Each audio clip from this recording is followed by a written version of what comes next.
Hello and welcome to Geek History Lesson. I'm Ashley Victoria Robinson. And I'm Jason Gillyweed Inman. Welcome to your Mind University, which has now become Hogwarts, the school of podcasting magic. Because Geek History Lesson is your magical podcast where we take you down a magical train ride and we tell you about one character from pop culture in less than an hour. And today, that character is who, Ashley? It is Albus Dumbledore. Wait a minute. I'm an American. I sometimes don't read books. Sometimes I just watch movies. Who the hell is Albus Dumbledore? Well, he's a movie star. He was in the Harry Potter franchise of movies. He's the old wizardy looking dude. Got it. And we are doing that because of the up and a pending release that is coming into our faces very soon. Fantastic Beasts and Where to Find Them. The next installment in the Harry Potter franchise, which is funny to call it the next, because even though it's the first. It's a precursor and Harry Potter will not be in it. There you go. Yeah, he's not even born alive yet. No, I don't think his parents would have been either, to be completely honest. So. All right. So Dumbledore, the old fun wizard from the Harry Potter world. Great. Let's do this. And let's hop right into our 10-cent origin. Yes, but before we start, I do want to encourage everyone to stick around for today's discussion because we have the amazing, the beautiful Trisha Hershberger joining us to talk some Dumbledore theories. Oh, so she's good. She's going to be great. From SourceFed and Awe Me. She's going to be so much fun. She's going to be amazing. All right. I can't wait to get to her. So let's get to the 10-cent origin now. Yes. So like we said before, Albus Dumbledore is, of course, a Harry Potter character. His full name is Albus Percival Wulfric Brian Dumbledore. He was born in the summer of 1881, although the exact month and date, it's true. He could be Jonah Hex's son. Yes, he could be. There you go. Call back. From Mold on the World, England, Great Britain. I tried to figure out if this was a real place. I could neither confirm nor deny whether this is an actual town. However, I will say that most of the cities referenced in Harry Potter are real, so I think it's just a really, really small little sort of hamlet in England. Okay. And he died on the 30th of June, 1997, at the age of 115 on the Astronomy Tower in Hogwarts Castle, Highland, Scotland, Great Britain. Nice.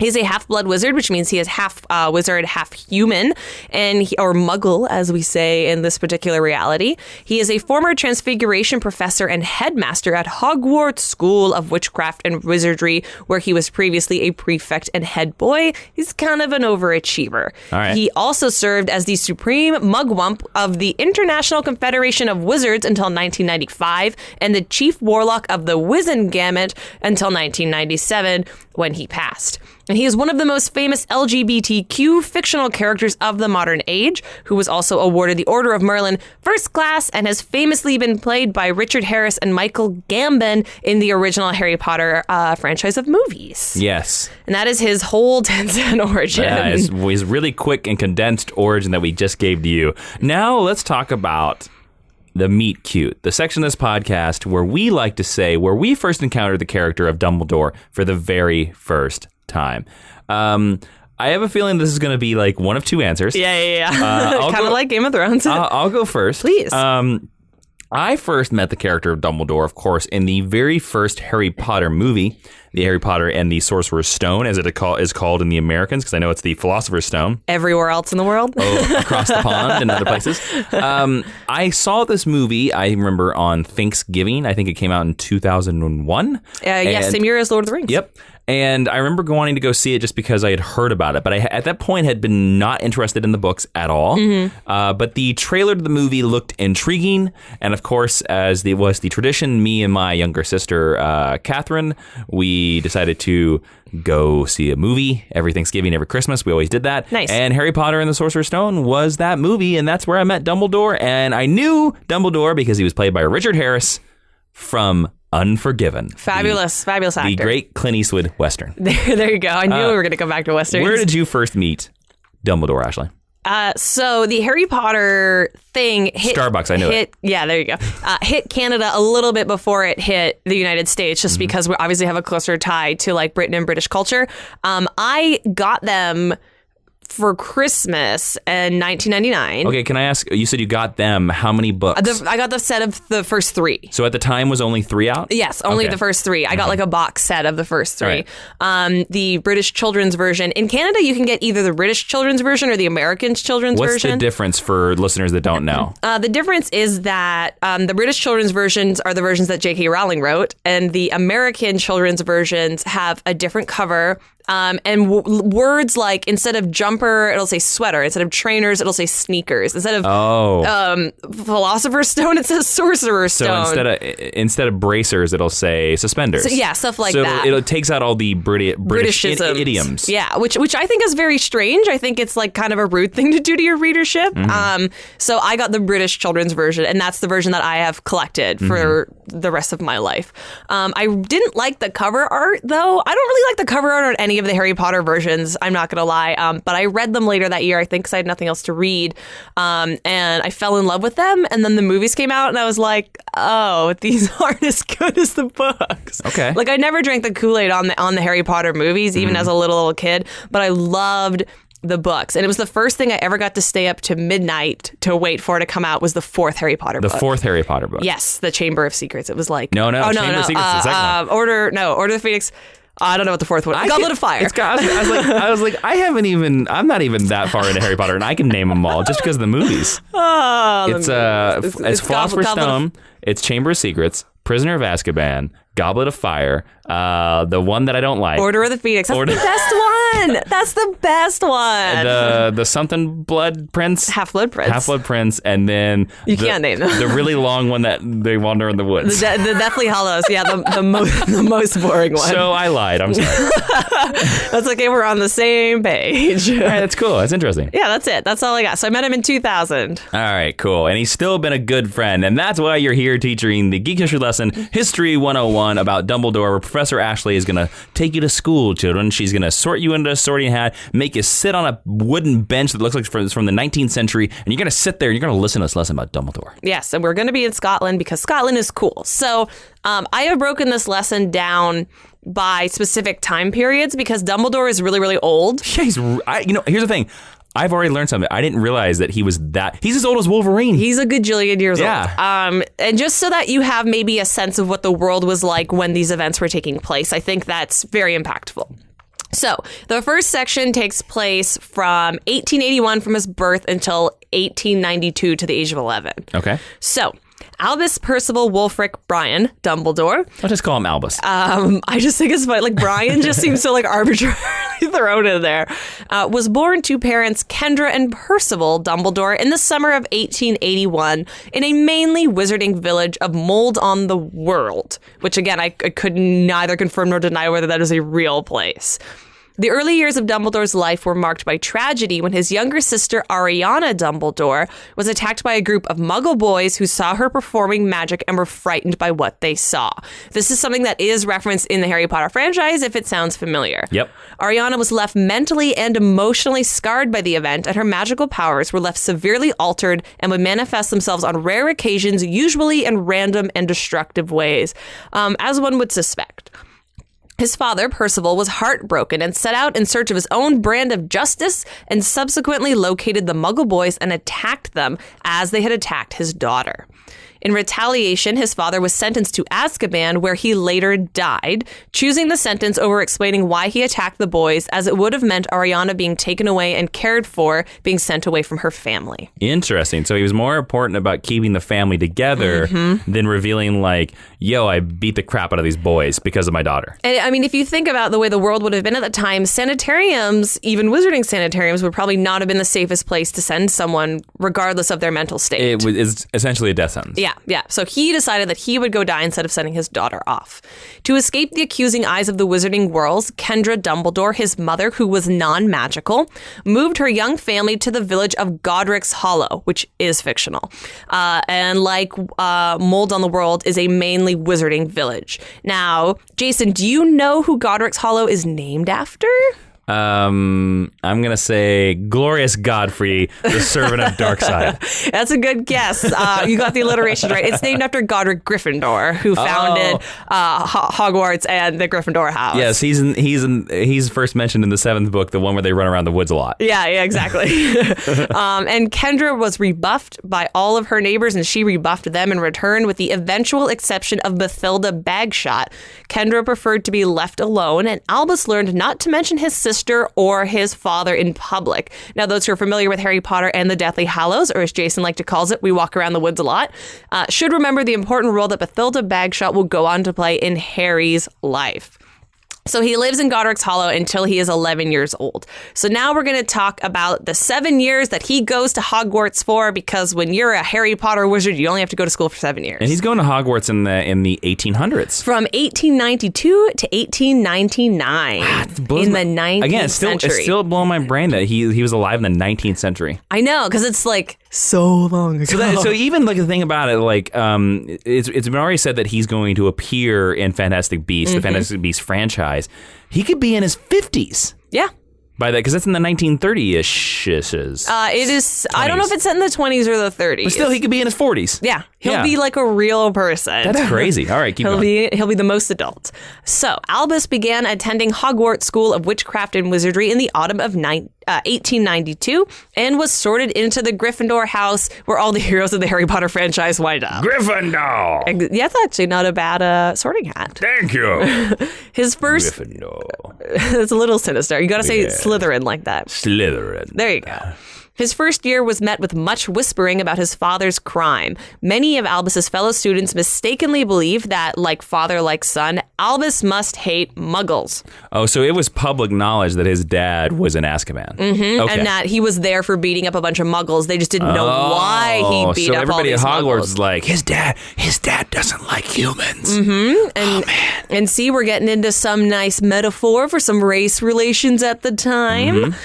Some students praised his father's actions, hoping to gain Albus's trust, but they would not find favor with the young Dumbledore in this way. Though later in his young life, under the influence of his love for Gellert Grindelwald, who you will also remember, some anti-Muggle prejudice did develop, but Albus soon saw the error of his intent and changed his mind. Yep. And that's a lot in the 7th book, where they wander around the woods as well. Yes. Harry Potter and they wander around the woods. Harry Potter and they walk through the woods. A lot. Albus befriended a fellow young wizard named Elphias Doge. Oh, okay.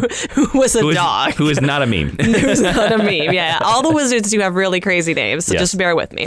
He befriended him on his first day at Hogwarts, and Doge was suffering from the aftermath of dragonpox at the time. Dragonpox is something that's joked about in the Harry Potter era, but is basically done away with, kind of like smallpox. Okay, so it's wizard smallpox. Yes, sorta. It gives you green skins and pockmarks. Okay, cool. Dragonpox. But by Harry Potter time, it's basically cured. It is. Nobody ever has it in Harry Potter time. Got it.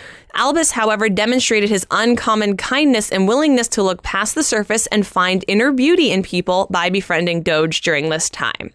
He became a very well-connected student during his Hogwarts years, making notable friends such as Nicholas Flamel, Bathilda Bagshot, and Griselda Marchbanks, who marked him on his newts, which is your second level of testing at Hogwarts, for charms and transfiguration, and later recalled that he did things with his wand that she had never seen before. Don't even do that. He also had several of his papers published during the time of his studies, which is not common in Hogwarts. And fun fact, Nicholas Flamel is, of course, the person who discovered the Philosopher's Stone, and he's the first chocolate frog card that Harry gets in that first book. Yep. Or as we Americans like to call it, the Sorcerer's Stones. Incorrect. Yep. During his school years, Albus won the Barnabas Finkley Prize for Exceptional Spellcasting and became the British youth representative to the Wizengamot. The Wizengamot is basically your British Council of Wizards.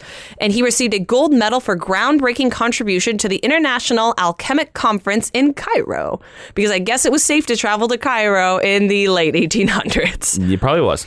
During his third year, so at the age of 13, Albus presumably took study for ancient runes and at least one other subject, which was known to not be divination. Your third year is the first year that you can choose your electives at Hogwarts. And so he chose to study ancient runes instead of divination, which is the opposite of what Harry wound up choosing to do. Interesting. During his fourth year, at the age of 14, Albus accidentally set his bed curtains in his dormitory on fire, although he later admitted that he never liked them anyway, and it's presumed that he set them on fire on purpose. This, I'll tell you this, so far about Albus here. Not the most trustworthiest of guys here so far. Well, we call that a character arc. Yeah, that's true. That's true. No, but he's definitely rambunctious in his younger years. He's a rabble-rouser. Yes. Oh, that's a great phrase. I love that. Albus was made prefect during his 5th year at the age of 15 and is made head boy in his 7th year at the age of 17. He was considered the most brilliant student to have attended the school to date. Interesting. And other famous Gryffindor prefects included Remus Lupin, Lily Evans, later Lily Potter, Percy Weasley, Harry Potter, and Hermione Granger. So he set a good example for good stock.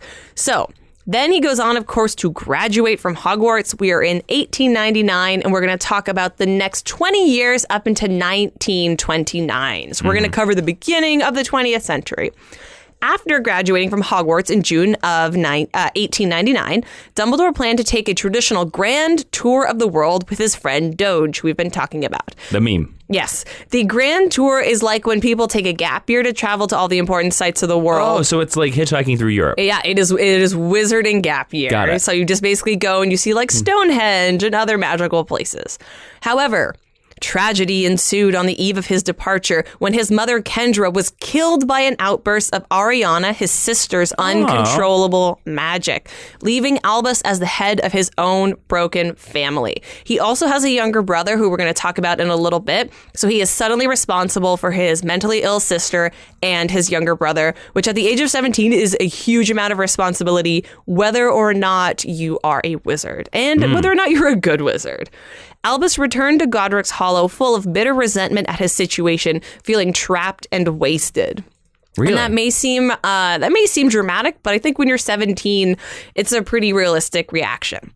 However, fortune finally shone on Albus in the form of Gellert Grindelwald, who was in Godric's Hollow at the same time researching the Deathly Hallows. Mm-hmm. Jason, do you know what the Deathly Hallows are? Now, it's been a while since I've read the book, so forgive me if I get this wrong. But aren't the Deathly Hallows the way that you can beat death? Yes. Okay. They are 3 items, highly magical, that were supposedly created by death. If you compile them all, you become the master of death. Yes, because it was in the 7th book, Harry Potter, and we wander around the woods a lot. It was revealed, right, that there was like a fairy tale that these 3 brothers got yes. it. And like one of them was the invisibility cloak that Harry had in the series, correct? Yes, the first one is the invisibility cloak. The second one is the Philosopher's Stone or the Sorcerer's Stone. And the third one is the Elder Wand. Oh, yeah, like the super, super powerful wand that I think that Dumbledore had. Yes, that he got, that he will Grindelwald, yes, was looking for and created. Mm-hmm. So Grindelwald was a talented and as talented and brilliant as Albus was, and Dumbledore quickly became fascinated with Grindelwald's ideas of wizarding domination, obviously considering Grindelwald an unexpected new chance to show his own brilliance and come out of local misery. So he was like, wow, you have all this knowledge and you believe that we are superior. If I buy into this, I will feel better about myself and my place in the world. And just to make another geeky analogy, at this time, Albus is basically the Charles Xavier to Grindelwald's Eric Lenscher. Yes. If that helps you sort of understand a little bit more. By the way, just to give some context, because I don't know if we're up there yet, I was double checking because I mistakenly said earlier Fantastic Beasts in the 1930s. No, Fantastic Beasts and Where to Find Them, the movie, 1926. There you go. So we'll probably come right up 1926. Against that. That's pretty close to the 30s, though. You weren't that far off. Albus also harbored romantic feelings for Grindelwald, but regretted his relationship with him later on in life. This was something that J.K. Rowling announced towards the end of the initial run of the Harry Potter books that hasn't been explored, but is presumably going to be explored in the coming films. Well, since it has been confirmed that Dumbledore is going to be in that franchise, and also since the first movie is sort of going to be, it's going to have hints of Gellert Grindelwald's, like, dark stuff. And what he's kind of brewing up. However, after 2 months together, Albus' brother Aberforth, that is his younger brother, confronted him over his neglect of Ariana over the past weeks, telling Albus that he couldn't carry out his plans with Grindelwald and he would have to come home and take care of her, basically. And in retaliation, Grindelwald used a Cruciatus curse on Aberforth. Now, just to remind everyone, the Cruciatus curse is one of the 3 unforgivable curses. So it kills you, right? It can kill you. Okay. The Avada Kedavra, that is the one that will absolutely kill you. And the Cruciatus curse is also colloquially known as the torture curse, as it inflicts intense and excruciating pain on the victim. It is the same curse that was used to torture Neville Longbottom's parents and also compromise them, which is why he lives with his grandmother. So he did that to Albus's brother because Albus's brother was like, you guys kind of need to be more responsible in the world. A violent duel erupted between all 3 teenage wizards, and Ariana herself tried to intervene in the fight, but couldn't due to her erratic abilities. And the ensuing chaos, she was hit by a stray curse and died. And it has been unclear whose curse hit her to this very day. No one knew whose curse, like I said, had hit her, but Grindelwald fled immediately as he already had a bad record and bad reputation in Godric's Hollow and left a devastated Albus behind to try and rebuild his family once more. No. So tough times. And that happened in 1910. So now we're going to make the biggest jump, and we're going to talk about 1910 to 1970. And when we get to the 70s, we're going to see some more familiar faces from the Harry Potter mythos. The Dumbledore disco years. Well, with a beard like that and those robes, how could you not? Studio 54, baby. I bet he had winged hair. After Grindelwald's flight, Albus returned to Hogwarts School of Witchcraft and Wizardry as the Professor of Transfiguration. During this time, he's still quite young. It's pretty impressive because most of the professors at Hogwarts come to teaching in their 50s or later. And he's in his 20s. He is in his 20s. Wow. He's like the hot young guy. He was offered the position of Minister of Magic several times after he took up at Hogwarts, but he turned down each chance since he learned that his desire for power was his weakness. He wanted to be more enlightened. Now, this is where we're seeing the turn toward the good Dumbledore that will be a mentor to our favorite characters later on. And in the 1910s, Dumbledore taught a young Hufflepuff named Newton Scamander. Why is this important? Well, because Newt Scamander, as he's known to all of his buddies, is being played by Eddie Redmayne in the upcoming Fantastic Beasts and Where to Find Them film. So take notes now if you want to know what's going to happen in the movie. At some point, Newt endangered a muggle life with a magical beast, and this got him into a lot of trouble. Despite Dumbledore arguing on his behalf to the Ministry of Magic and to Hogwarts, Newt is expelled from the school and banished from Great Britain. Dumbledore also served in recruiting students for the school. Most prominent among the students that he personally recruited was Tom Riddle, who would eventually take the name of Lord Voldemort. So we've jumped past Fantastic Beasts now. Yes. Okay.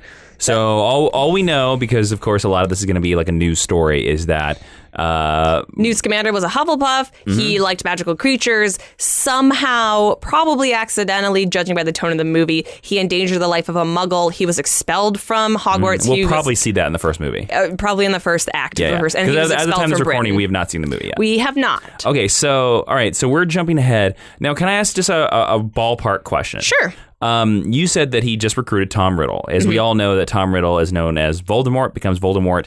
When about would you say that he recruited Voldemort? 40s, 50s. Okay. Because Voldemort is a Nazi analog. Okay. So I don't know what that means. Well, I mean, because he came out of the 1940s, like his movement in the wizarding world. Oh, you know, I'm going to admit my stupidity here. When you said Nazi, for a second there, it sounded to me like you said Nazi, and I was like, I don't know that Harry Potter term. Well, the Nazis and the Nazguls, you know. Yeah. Oh, okay, so in 40s, 50s. 40s, 50s, yes. I don't have the exact year. I'm sorry about that. But the important thing is that this is the second protege that he has recruited who's going to turn out to be brilliant, who kind of doesn't work out, who winds up leaving Dumbledore. Because Newt would be considered the first one. Yes, Newt is his first protege, and Harry will obviously be his final protege and the most important in the mythology of the world. So he's like finding all these guys, and they all kind of wind up being terrible. So we have him teaching Tom Riddle at the school right now. As Dumbledore was not so easily taken in by Tom Riddle's charming facade, Riddle eventually came to despise and fear him, and this is going to lead to the hatred, obviously, between Dumbledore as we know him and Voldemort as we know him. So in 1943, several Muggle-born students were mysteriously petrified by a beast rumored to have been released by the heir of Slytherin from the magical Chamber of Secrets. Okay, so we're in the 40s is when he recruits Tom Riddle, to go back to your earlier question. And this is obviously a storyline that we will see repeated in the second Harry Potter installment, Chamber of Secrets. The giant big snake. Yes, the basilisk. There's some snakes in this mother frickin' Hogwarts. In this mother frickin' school. And indeed, the final victim of the beast, Myrtle, was actually killed. She was the only one to actually have been killed at the school. This act seemed likely to ensure a permanent closure of the school, forcing Riddle to go back to the orphanage once and for all, which he didn't really want to do.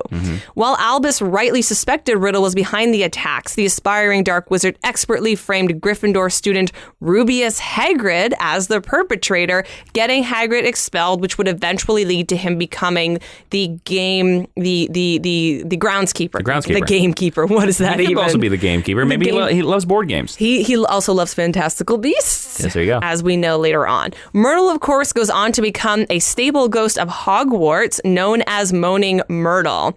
Now, I just want to stop this podcast for a second and moan about something really awesome. If you don't know, Jason and I have written a comic story that is available in your local comic book shops right now. So hop in your broom and fly over to your local comic book shop and pick up the If Anthology Superpowers by Alterna Comics. The first story in there is called Terrific. Jason and I wrote it together. It's available on Amazon right now as well, but if you want a personal signed magical copy, head on over to patreon.com/Jawiin, Jawiin, and pick up one directly from us. Our story is about a Superman-like character named Captain Terrific who deals with a metatextual crisis. The If Anthology Superpowers by Alterna Comics. Get it today, and you can be a wizard too, Harry. That's right, and that will only be available through our Patreon for November. So if you are not donating at the level during November, that's it. That's your last shot. You will never have such an opportunity ever again. Unless you meet us at a convention, but that's probably your most likely convention. Yes. There you go. Now back to Hogwarts. Back to Hogwarts, back to Tom Riddle, back to the beginning of the Dark Back to Ages. reality. Whoa, there goes gravity. Tom Riddle was able to pass off Hagrid's tamed Acromantula Aragog, the giant creepy spider, as the beast that was attacking the students, keeping scrutiny away from the basilisk. Which, like I said before... The basilisk is the giant snake. Is the giant snake, which resulted in Hagrid being expelled from Hogwarts. Yes. But the good thing about that was Hogwarts was able to remain open because if Albus hadn't solved this mystery, they would have closed the school forever. Albus was never able to uncover hard evidence implicating Tom Riddle, however. He was nonetheless able to keep a very close watch over Tom Riddle, preventing him from opening the Chamber of Secrets again during the remaining years he spent at Hogwarts. He was also able to convince the headmaster at the time, because remember, he was a transfiguration teacher. Yep.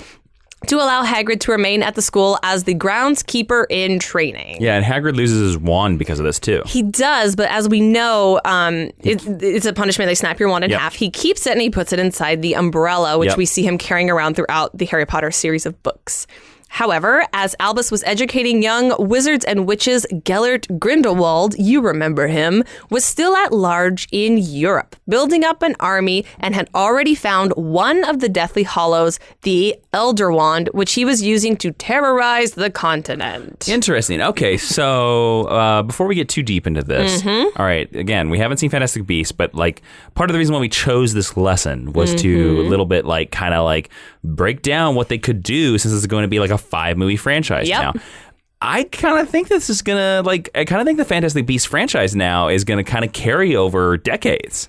Like, it'll start in the 20s and go all the way to the 50s, because if Grindelwald is still alive in the 50s, I kind of think he's going to be the ultimate villain of this Fantastic Beasts franchise. I think so, too. I think we're going to have him standing in as sort of your Voldemort analog. I mean, Tom Riddle is around at the time. I think we will see him. You'll see him as a student at the school. But I think he will be the big bad. That's going to be the big boss battle that ends out the franchise, is getting the Elder Wand away from Grindelwald. You think that'll be movie 5? I do. And I think you're going to have Newt Scamander, even though he's not a part of the mythology right now. Yep. He'll be there with Dumbledore. They'll be doing magic. I kind of think, since we were talking about Newt a little bit, and that he was of Dumbledore's failed protege. His first failed protege, yeah. I think that this will be his redemption. That'd be cool. Yeah. I mean, there's a lot of really interesting material here to mine. It's just exactly how long they choose to focus on everything, because what we're talking about today is obviously all of the English history, and we know that there's like American wizarding history as well that's going to be brought into the book. So Grindelwald's going around scaring people in Europe, murderizing people with the Elder Wand. Albus is afraid to face Grindelwald, not only because he thought he couldn't defeat him physically, but because of his old romantic feelings. And he was afraid that Grindelwald could reveal to him who had truly killed Ariana. And if that guilt was going to be on Albus, he didn't think he could deal with it. Oh, so he was like, I'm totally fine with not facing this guy, because if I find out that I'm the one that killed my sister, I don't know if I can. I'm done with life. Yeah, I might just not be able to go on. Okay. However, by 1945, Dumbledore could no longer turn a blind eye to Grindelwald's deeds, and he tracked down his old friends. This is pretty much unspecified, even across the Pottermore literature that's come out, but it's pretty safe to say that if you have drawn Dumbledore's attention away from Hogwarts, you're doing some really bad stuff. There's probably murders going on. Okay. Albus dueled Grindelwald in what later became known as the most legendary duel ever fought between wizards. He defeated Grindelwald despite his possession of the Elder Wand, because he's that good a wizard. Grindelwald was imprisoned in Nurmengard, which is the biggest, scariest wizarding prison. That's not scarier than Azkaban? Well, supposedly. Okay. But it's not in England, which is why it's never referenced in the Harry Potter franchise of books. And Dumbledore keeps the Elder Wand for himself. Dumbledore does have a habit of sort of hoarding magical items. Yeah, but isn't it a thing, correct me if I'm wrong, isn't the Elder Wand, don't you get it if you beat the person? Yes. Okay. It goes into your possession, and you're the only person who can wield it successfully. But maybe a more responsible person would have taken the Elder Wand and destroyed it, or taken it and put it in the vault of the Ministry of Magic, or snapped it. But Dumbledore keeps it for himself. His secret power. Obviously, because it needs to go to Harry later on. Like, it needs to be a part of that fight. But there's really no... and this is probably something that will be explained in the movie, but there's no real story reason for why he keeps it. Like, he should obviously destroy it. Well, I think it's because of his power. Like, he's this weird fascination with power. Mm-hmm. You know, and but it's not a good decision. It's not. And again, it's interesting that more and more I'm learning about this lesson, that the old kindly wizard in Harry Potter, it was not the best of guys, which is interesting because it kind of reminds me, again, I made the Obi-Wan Kenobi joke very early on in this podcast, reminds me of Obi-Wan Kenobi. Obi-Wan Kenobi thought he could train Anakin just as good as Qui-Gon. Well, he was wrong. I think it's fascinating. And for me, it's something that sets him apart from Gandalf, because Gandalf is created by god figures. And so he's kind of a god himself. So he's infallible. Dumbledore is very fallible, and it makes him human. And I think when you see him, especially when you encounter the Harry Potter franchise as a child, it's hard not to look up to him as an infallible figure of power. And he's not that. So for defeating Grindelwald, Albus is awarded the Order of Merlin, First Class, by Leonard Spencer Moon's administration. Leonard Spencer Moon is a pretty good minister of magic. It's also a pretty good name. It's a pretty good... Leonard Spencer Moon? Yeah. That's awesome. That's a great band name, too. It sounds like he's like Niles Crane's son or something like that. Albus is then appointed Headmaster of Hogwarts sometime between March of 1965 and March of 1971. It's never exactly specified. Whatever. But he succeeds a man named Armando Dippet, who is referred to Headmaster Dippet as kind of being a mediocre Headmaster of Hogwarts. Ah, okay. And he does have a portrait that Harry does talk to in Dumbledore's office. Yep. During this time, he was again offered the position of Minister of Magic several times, but he turned down the offer every time because he didn't want to be in a position of too much power, but he did want to keep the Elder Wand. Shortly after Albus became the headmaster, Tom Riddle, now known exclusively as Lord Voldemort, approached Albus with the same request that he had proposed to Armando Dibbit before him. He asked to be allowed to return to Hogwarts as the teacher of defense against the dark arts. Dumbledore, however, knew of Voldemort's illicit activities since he'd left Hogwarts and denied his application on the spot. And this led to Voldemort cursing the position of defense against the dark arts professor, preventing anyone from holding the position for more than a single year, which you're familiar with if you've read the books or seen the movies. When Remus Lupin became of age to attend Hogwarts, again, that's 11 years of age, he's afraid that he would be unable to attend due to being infected by the werewolf Fenrir Greyback. How does this deal with Albus Dumbledore? How does this deal with Albus Dumbledore? Asked. Because Albus Dumbledore is a fair and honest man, he believed that as long as special precautions were taken, there was no reason why Remus should be deprived of his education. As such, Albus prepared the Shrieking Shack as a place for Remus's monthly transformation with the Whomping Willow as a guard. And this would forever earn Dumbledore Remus Lupin's gratitude, as many other headmasters would simply have forbidden the boy from ever setting foot in the school. This is a storyline that you see a lot of in the Prisoner of Azkaban Harry Potter story. Or the one where, I can't remember his name, Gary, what's his name? Sirius Black? Yeah. Gary Oldman? Damn it. Gary Oldman. I'm terrible. All right, back to the lesson, Professor. I'm sorry. And I just want to point out that this particular story is a very nice analog for dealing with special needs students. Albus Dumbledore doesn't let Remus's special need get in his way. He gives him a fair education and a fair shot in the world. I never thought about that before. That's a great point. Mm-hmm. That's probably why I like that book the best. It's my favorite book, too. Yep. Look at us. So, of course, if Remus Lupin is a student at the school, that means that Severus Snape is a student at the school, and he's there starting stuff with the Marauders. So when Severus Snape found out about Remus' secret as a werewolf, Albus forbade Snape from repeating it to anyone.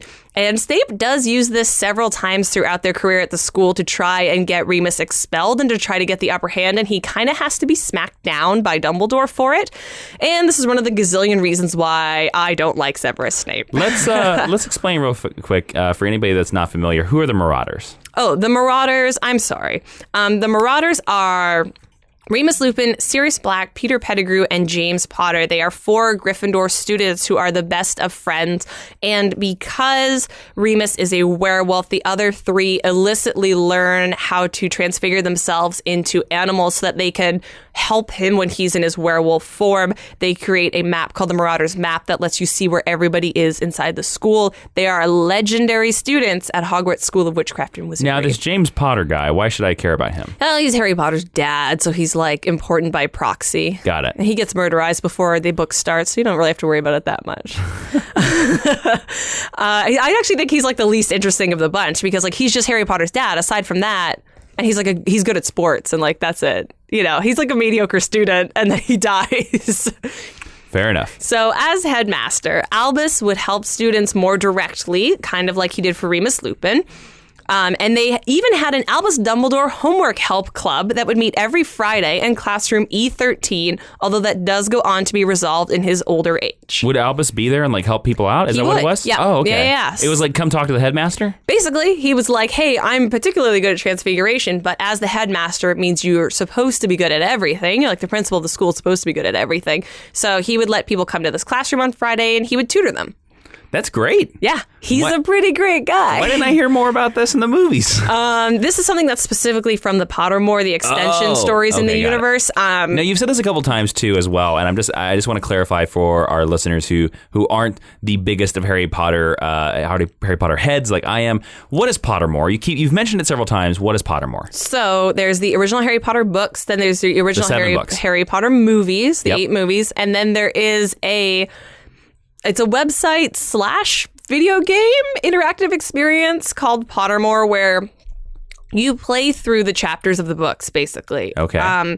And with every chapter that you complete, you get supplementary reading material written by J.K. Rowling herself. That's in canon. It is in canon, and it is currently being collected for publication. Okay. And it's really fascinating because each chapter will focus on a different character. So you learn Minerva McGonagall's entire history. That's cool. And you learn Albus Dumbledore's pre-Harry Potter era you think we'll history. see her in Fantastic Beasts? I want to see McGonagall so much in Fantastic Beasts. I do. I have so many Professor McGonagall feels. I really want to see more of her. She's a really exceptional lady, and her relationship with Albus Dumbledore is really special, I think. All right, let's put this out there. I don't think you'll cover it in the lesson, but I want to know: do they ever get romantical? They don't. Albus Dumbledore doesn't like girls. Yeah, but I mean, he's kind of open.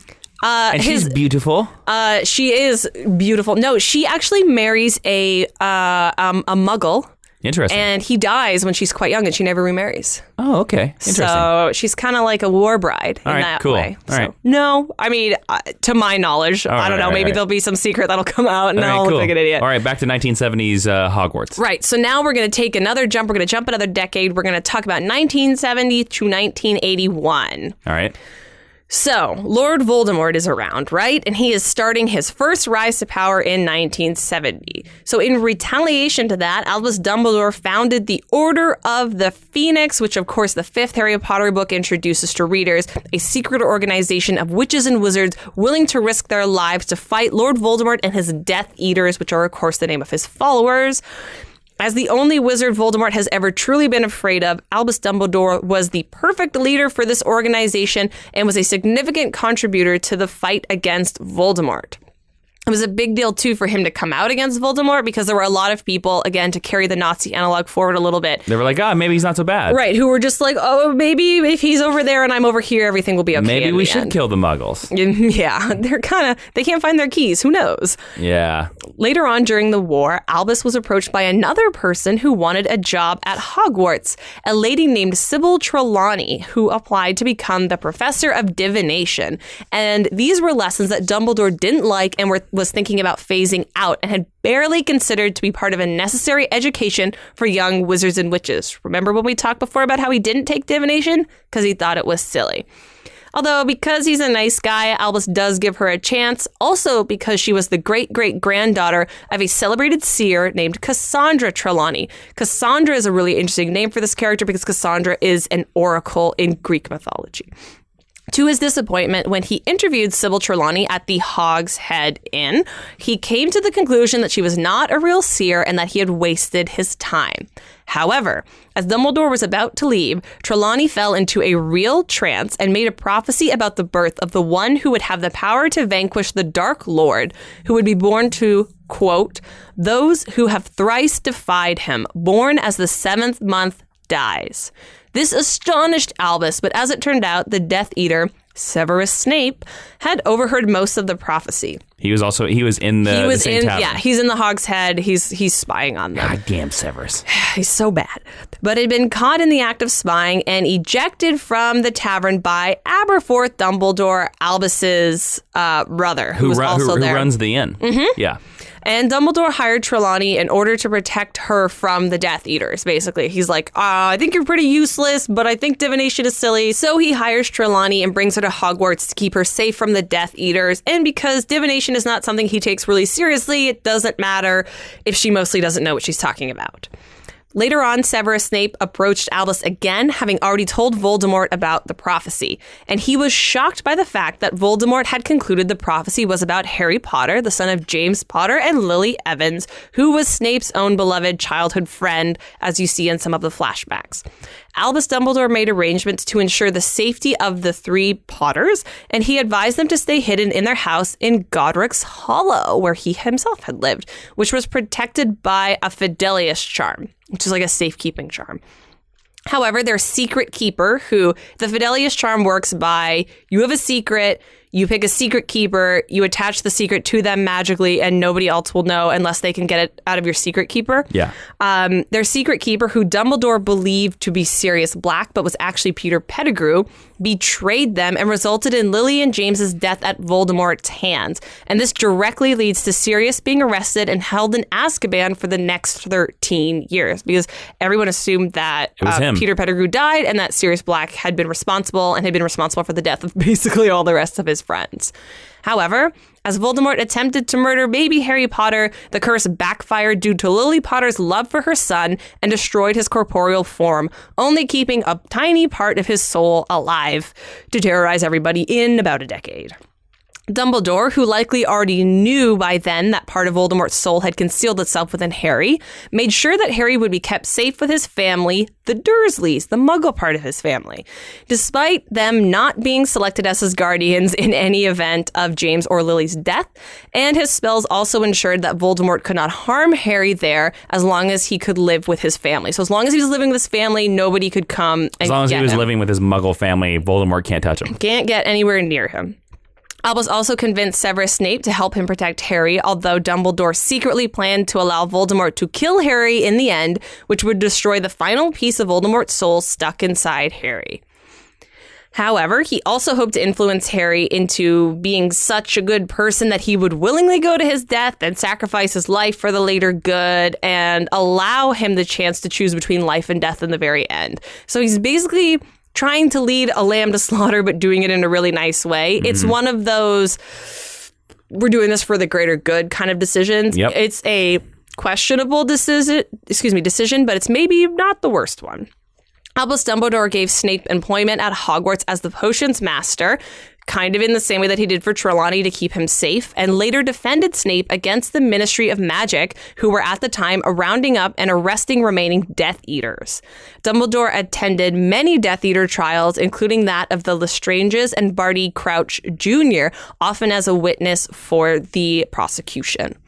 He was also a witness at Igor Karkaroff's testimony, which secured his release from Azkaban in return for the names of his fellow Death Eaters, and Dumbledore was against him getting out, and he would become an important figure in the Second Wizarding War. Shortly before the Potter's death, Dumbledore discovered James's cloak of invisibility and that it was in fact another one of the Deathly Hallows. Mm-hmm. And although Dumbledore had long given up his desire to unite the Deathly Hallows and become the Master of Death, he could not resist the thought of studying the cloak, so he took it away from James to have a look at it. And to that end, he borrowed it while James and Lily were in hiding. They died, so it stayed with him. He confirmed that it was indeed the Cloak of Legend, but before he could return it, they were killed. And this unfortunate occurrence provided Dumbledore with ownership of 2 of the Hallows. And then by the end of the first Harry Potter book, he has all 3 of the Deathly Hallows and has become the Master of Death. This brings us up to the events of the first Harry Potter book, Harry Potter in the Philosopher or Sorcerer's Stone, depending on which incarnation of Harry Potter, the one that Christopher Columbus started. Exactly. That first one with the chess game. And I'm not going to tell you too much about the events of the Harry Potter franchise because I'm assuming that if you've listened to this, you are either familiar with them or you are about to be familiar with them. Mm-hmm. He becomes Harry's guardian. Plus, you can go read it or watch the movie, and it'll be way more satisfying than us telling it to you. So we're just going to summarize them. Correct? So yeah, he becomes Harry's guardian. He takes him under his wing. He very cryptically tells him a lot of secrets.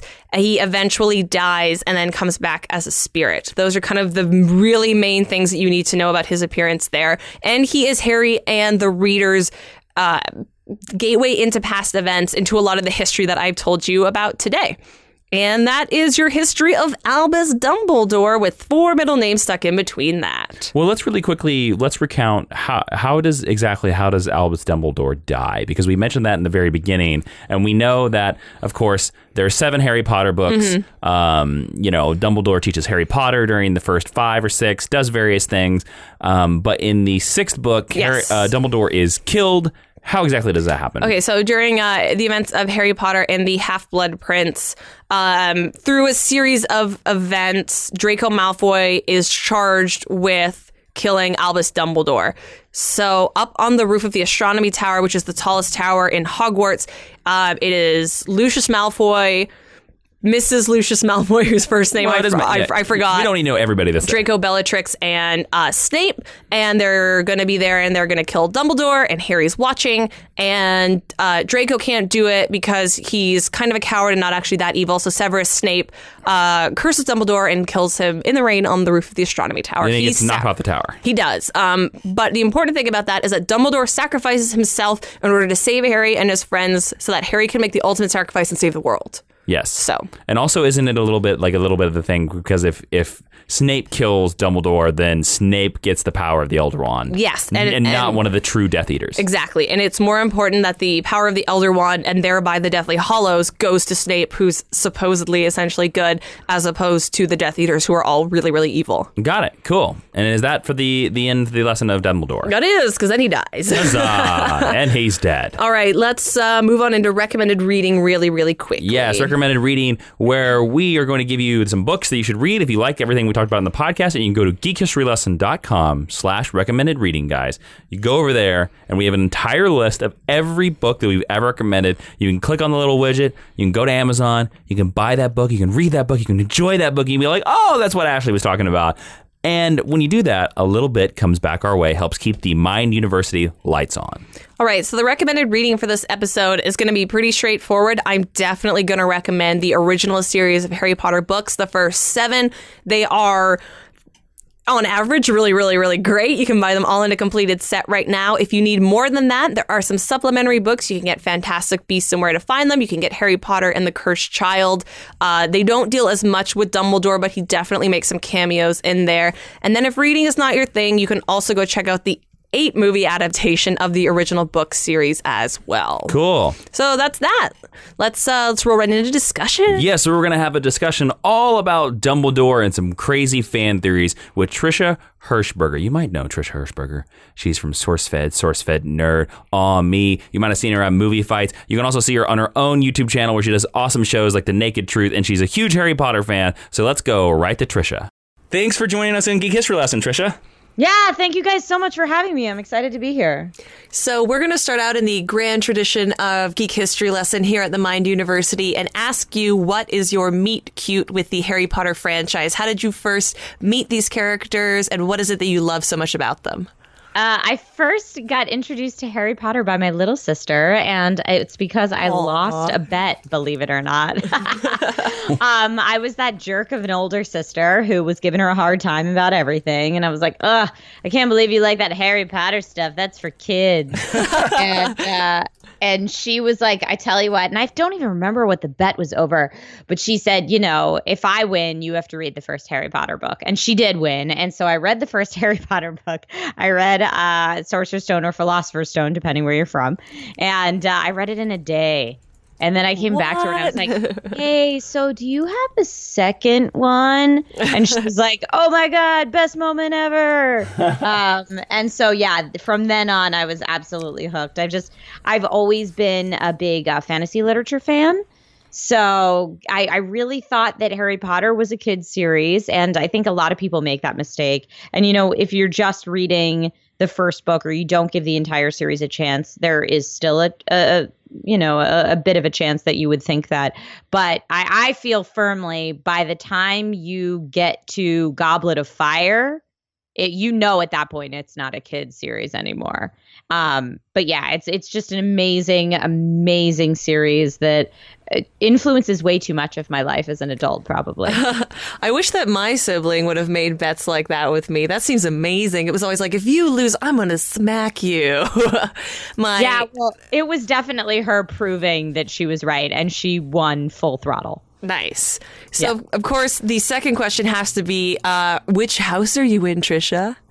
Oh, are we talking American houses or British houses? Whoa! Let's go straight up British houses, since we're going to get into Dumbledore here in just a couple minutes. Okay, great. I am a very much so a Ravenclaw through and through. I'm way too analytical most of the time, but I'm a proud house Ravenclaw. I have my robes. I wear them to the Wizarding World. I've worn them to movie premieres in the past. I'll probably wear them to Fantastic Beasts, although I feel like now I should get Horned Serpent clothes. What house are you guys?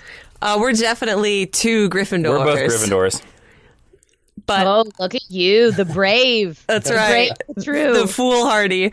I feel like, though, knowing that you, as our expert, is a Ravenclaw adds a little bit of clout into what we're right about to get into. I feel like it's very appropriate. Maybe so. That's perfect. So when we were talking about having you on, you said, hey, why don't we talk about some fan theories? And I wasn't super aware of any Dumbledore fan theories previous, so I did some research. And before I ask you what one of your favorite ones is, I wanted to run this one by you that I thought was amazingly kooky and see what your thoughts were.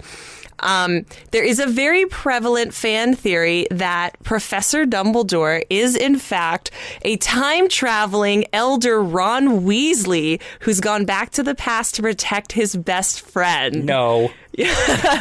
Ridiculous. Yes, I have heard of this theory. It's been around for a while.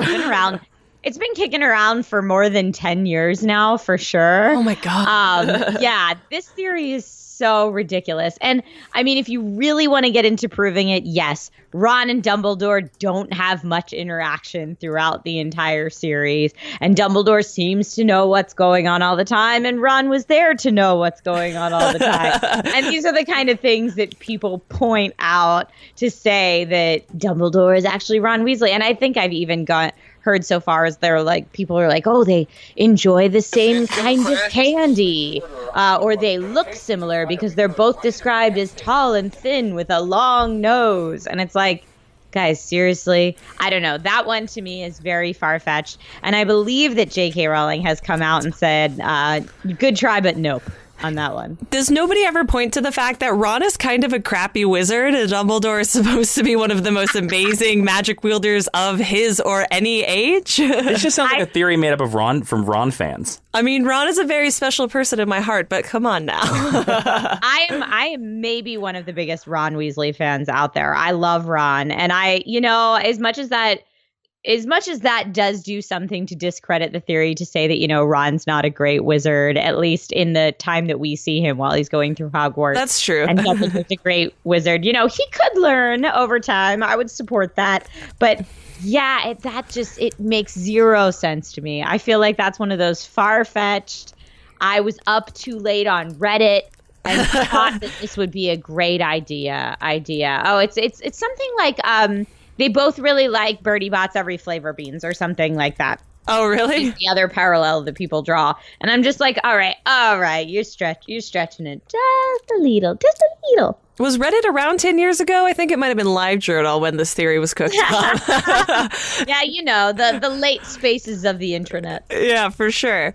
So there's a second one that I found when I was doing more research into the Ron as Dumbledore theory. That is that Dumbledore is the incarnation of death itself, which is why it is historically easier for him than anyone else to gather the Deathly Hallows, which he does over the course of the Harry Potter franchise. And that's why you get the weird scene in heaven with him and Harry and the crying baby who's like under their chair. What do you think about that? I love that theory. Ooh. I love it. It's my favorite of the Dumbledore theories, that Dumbledore is death. It's arrived from the tale of the three brothers, as told by Beedle the Bard, and it hypothesizes that the three brothers, it describes the Deathly Hallows, of course, but it says that Voldemort is the first of the three brothers, Snape is the second, and Harry is the third, and that Dumbledore is in fact death. And the parallels that people draw here is that Dumbledore greeted Harry at King's Cross, just like in the story. He's the one behind Snape's and Voldemort's death, ultimately, just like in the story. And so this theory is really, really cool to me. And I believe that J.K. Rowling has also come out and said that she likes this theory and would support it. Mm-hmm. There's actually there's an interview that you could find where somebody asks her about it quite blatantly, and she's like, "Well, I never intended that, but I think it's very interesting." She's like so polite in English about it. See, I put the kibosh on that one too. Why do you put the kibosh on that one? I don't think that Dumbledore is this this representation of a non-physical idea. I just don't think that doesn't seem. I like the idea that they're trying to come up with a reason for why it's so easy for him to grab the Deathly Hallows. Mm-hmm. But why would Death take human form and teach at a school? That doesn't make sense. He's going to murder all the children. Well, in the story, Death does take human form in the story of the three brothers. And he's not just there to teach school. He's there to take down Voldemort. I don't know. I especially since we know that Death exists in that universe without with Dumbledore being in physical form. That means I don't know. That I have problems with that one as well. I'm very curious about some of these other ones if we have other ones. Do you have problems derived from the fact that his name means Bumblebee in Old English, and that Bumblebee couldn't possibly personify Death unless you're allergic? No, because bees are scary. Bees aren't scary. They're so cute and fuzzy. Are bees more scary than an evil Dumbledore to you? You know, bees are more real than Dumbledore. Don't ruin dreams, Jason. Trisha, I want to take a little sidebar really quick. Are you pro or are you anti Snape as a good guy? Oh, I like Snape as a good guy. Aw, bummer. I like him as a good guy. Do you not? I'm very anti Snape as a good guy, and I think it's because I read Harry Potter. Like, I read the first one when I was 11 and the last one when I was 17. Like, it just happened to space out really appropriately to my life. And so as like an 11-year-old reading the books, it really felt like he is set up in that first initial trilogy. He hits every trope of what a bad guy does. And then I feel like he very conveniently, when we needed a secret hero, like he was, for me, he feels very shoehorned into that role. So I didn't buy it. And I think it is derived from the fact that, like, as a child, I was like, no, he's bad. He will always be bad. This is how Disney movies work, you know? I think they always wanted us to think Snape was bad. I don't know. From a secret place when I was reading them, and I was a little bit older when I started reading them because the first couple books had already come out when I started as a result of me losing my bet. I was like, there's something fishy going on with Snape here. Like, I think that he's misunderstood. I kind of felt like that from the beginning. I was like, I feel like they want us to figure something out more than what's on the surface with Snape. So I kind of always had that underlying thought. And then that was squashed for me. And I was like, oh, screw it. He's a bad guy. And everything happened with Dumbledore's death.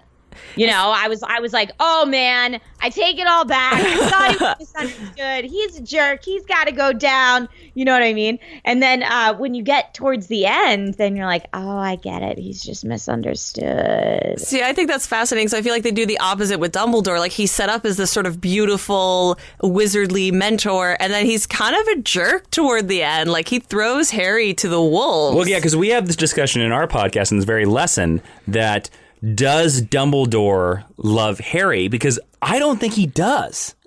Do you think he's just he's using him as a pawn? I think Harry's a pawn or a tool to him. Harry is definitely a tool to him. Yeah. I would agree with that, Jason. I think that he does grow to love Harry, and I think he's very tortured about it. And I think that's where we get to see a lot of who Dumbledore is. But you're right. He is set up as this golden figure, this person to try to one day become. And we find out throughout the course that that's not necessarily the case. He does have ulterior motives, and he's just as complex and complicated as every other character in the book. Now, Trish, we talked about Dumbledore as Death. You really like that. What are some other Dumbledore fan theories that you are a fan of? Oh, gosh, there's not many, to be honest. There's some really interesting ones. Like, have you guys heard about the idea that Fawkes, the Phoenix, is Dumbledore's Horcrux? I have not heard that. I have heard that theory, and I wholeheartedly agree. You buy into that? I buy on that theory. I think Dumbledore's super evil. Tell me a little bit more about that.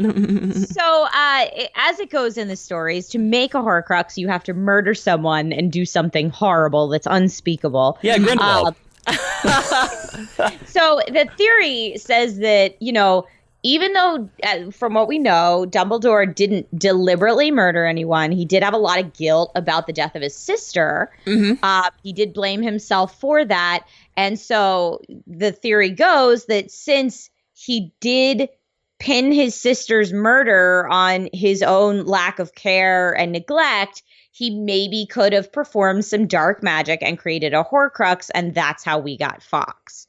And yeah, it's a very, very interesting one when you do start to dabble in that area of maybe Dumbledore is not the good guy we thought he was. Maybe there's a lot more going on behind the scenes, that Fawkes could indeed be his Horcrux. I think that's a fascinating idea because it's Fawkes's feather that's in Harry's wand, correct?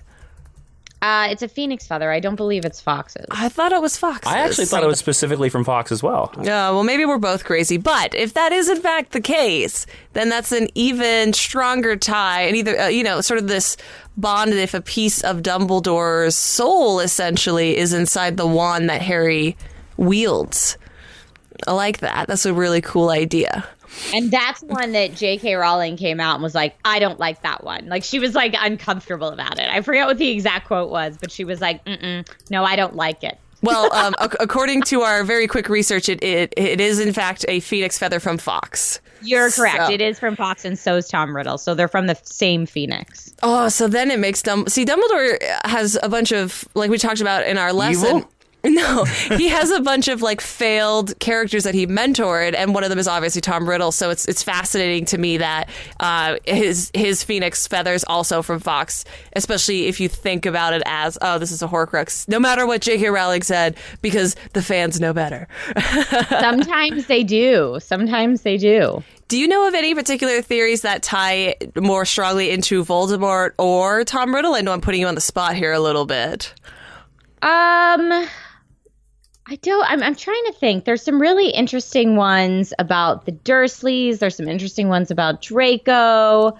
Because I found one, and this may be more of the fanfiction.net version of fan theories, that since it was revealed rather late in the Harry Potter game that Dumbledore is in fact an LGBT character, that he, as a younger professor, had a relationship with Tom Riddle, and that's why he is so set against taking Voldemort down, because he's like, I've had 2 evil boyfriends, and I don't know if I can deal with the guilt of that anymore. Whoa. I have definitely never heard that. Yeah, that's too fan theory. I don't believe that either. That's too fan theory. I mean, I don't believe it, but I think it's amazing. Yeah, whoever came up with that, way to go on that fanfic. I'd read that.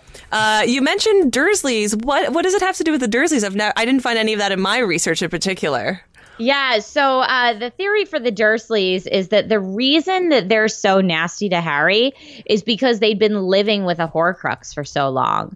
If you think about the time that Ron turns into a jerk because he's been around a Horcrux for like 5 minutes. Yeah. The Dursleys are exposed to Harry, who is also a Horcrux, for over a decade. Yeah.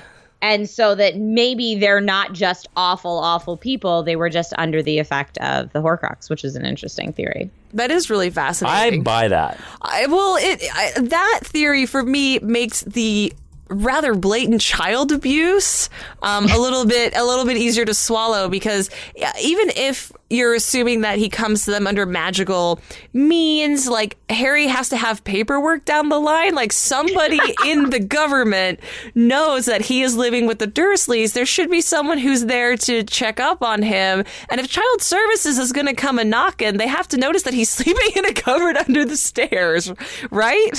I agree with that wholeheartedly. I like believing that maybe the Dursleys aren't the worst people in the world. I think that ties in, too, when you learn a little bit about more about Petunia and her relationship with Lily, and where that jealousy and malice comes from. Yes, 100%. I love learning about the backgrounds behind people who are originally painted as just evil, villainous characters, and maybe understanding why they act and think the way that they do. I think it's great. So speaking of evil, villainous characters, educate us a little bit about the Draco Malfoy-centric theories. Oh, so the Draco Malfoy, there's one that going around that Draco Malfoy is actually a werewolf. Wait, what? Yeah. That he exhibits signs of a werewolf. He's often pale. He looks sickly. He doesn't turn in his transfiguration homework. He misses a Quidditch match. Like, these are the things that people cite as, well, Draco's a werewolf. I think it's a little far-fetched, but hey, I'm okay with Draco Malfoy theories. I'm okay with it. I think that's totally hilarious because in the Harry Potter world, because Professor Lupin, I mean, I'll talk about the names in a minute, but because he's a werewolf, like werewolf to me, I know we have Greyback and he's like less cool, but it's something that nice people get to be werewolves, not nice people. But you can't all have the last name Lupin. And Draco's last name, Malfoy, is actually French, like Malfoy, to have done bad things. So like bad guys don't get to be werewolves. Come on, guys. There's a part. There's a part where Draco says, Fenrir Greyback, he's a family friend. And so people take that to say like, oh yeah, he's a family friend of the Malfoys because those kids are werewolves. Like, people take that and run with it. Have you ever come across any theories that have anything more to do with McGonagall? Because when I was going down the rabbit hole of is Dumbledore Death incarnate, there's a lot of great ideas about is Professor McGonagall then like one of Death's helpers or like a horseman character? I have not heard that, but I don't doubt it at all that people have said that. I would be hesitant to believe that McGonagall is anything more than just a kick-ass teacher who turns into an adorable kitten. She's good at what she does. Exactly. I think McGonagall might be my favorite character of the entire series at this point. I fluctuate quite a bit. I'm a very fickle fan. But McGonagall is so badass in every possible way. Like, I'm like, when is my McGonagall cosplay coming together? Seriously. Oh, man. When is it, Trish? I know. I got to make it happen. She's great. I think I need a few more years on me before I can pull that one off. You put it on the list for later in life. Yeah, right? That'll be my granny cosplay every year. Nice. Well, this has been an amazing discussion of Dumbledore fan theories. I didn't know that there were this many out in the world. And thank you so much for explaining the intricacies of them to me. And real quick, let our listeners know where they can find you on the internet if they want to hunt you down and be like, those theories are so wrong. Oh, please do. I'll discuss Harry Potter theories all day, and some of them I might say, you're right, this one is absolutely wrong. Internet high fives. You can find me on Twitter, Instagram, Snapchat, or Facebook at That Girl Trish with no I in the girl, so it's that GRL Trish. And you can find me on YouTube and Twitch. I also stream video games, twitch.tv and youtube.com/Trisha Hershberger. Very cool. Well, we look forward to looking in the sky and seeing your dark spells in many different places. Thank you guys so much for having me. This has been really fun. All right, so that was a really cool discussion with Trisha. I learned a lot of stuff about Dumbledore. Some stuff I didn't want to know, some stuff I did want to know. But make sure you go follow her on all her social medias over there. And thank you so much, Trisha, for coming on the podcast. You were awesome. All right, so let's move into the final section of our podcast, the Teaching Tweet, where Professor Ashley is going to define the character of Dumbledore in 140 characters or less, just like Twitter. Albus Dumbledore. Middle English for bumblebee. He floats like a butterfly and stings like a bee, except with magic, which is way cooler. Fair enough. Fair enough. All right, guys, so that is it for Dumbledore. And just in case you don't know, in case you're not American, next week is American Thanksgiving because there are other kinds of Thanksgiving, as I learned, right? There is Canadian Thanksgiving. Yes, and there's also Wizard Thanksgiving, as we've learned in this lesson, right? For sure, definitely. Yeah. Dumbledore loves Wizard Thanksgiving. And Wizard Mash. With his Phoenix chicken turkey. Fox. Yeah.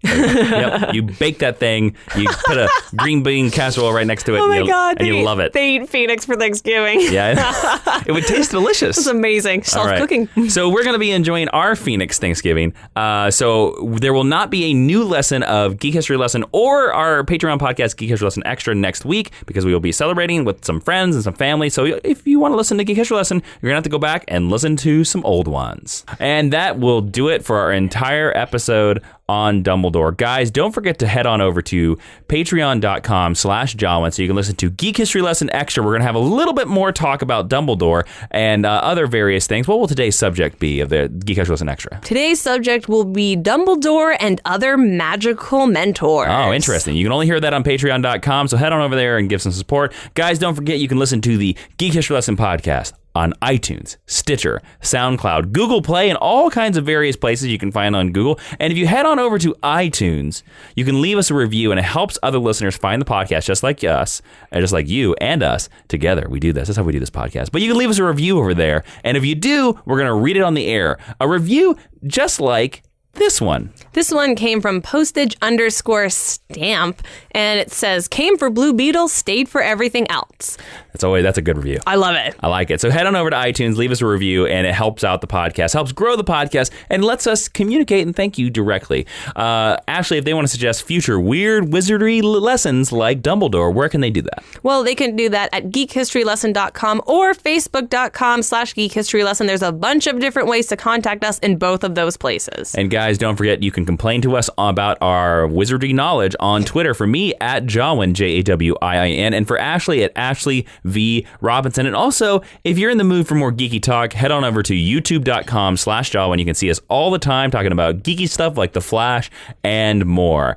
Okay, so for this lesson of Dumbledore for Geek History Lesson, I'm Jason Haggard Inman. I am Ashley Victoria Robinson. And Professor Ashley, will you please close out this magical tomb about Dumbledore? Class is dismissed, and 50 points from Slytherin.